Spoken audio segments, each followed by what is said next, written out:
છોટાઉદેપુર જિલ્લાના બોડેલી એપીએમસીમાં સીસીઆઈના અધિકારીઓએ કપાસની ખરીદી શરૂ ન કરતા ખેડૂતોમાં ભારે અસંતોષ ફેલાયો।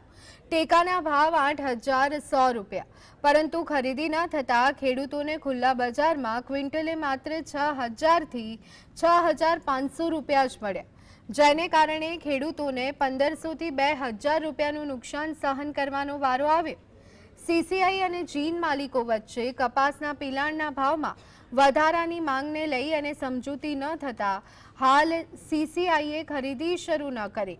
સીસીઆઈ અને જીન માલિકોની લડાઈમાં ખેડૂતોને ભોગ બનવાનો વારો આવ્યો, તો એપીએમસીએ પણ શેષ ફીનું નુકસાન થઈ રહ્યું છે।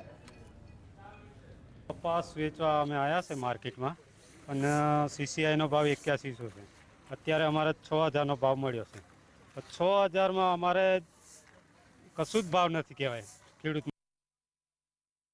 એગ્રીમેન્ટ નથી કરતા એટલે એ લોકો સીસીઆઈ વાળા કોઈ જીનમાં કપાસની ખરીદી કરીને જોબ પર કરાવતા નથી। એટલે ખેડૂત આજે માલ વેચવા માટે આવે છે તો એને માત્ર ને માત્ર 6,000 રૂપિયા થી 6500ની અંદર કપાસ વેચીને જવું પડે છે। એટલે ખેડૂતોને બહુ મોટું નુકસાન થાય છે।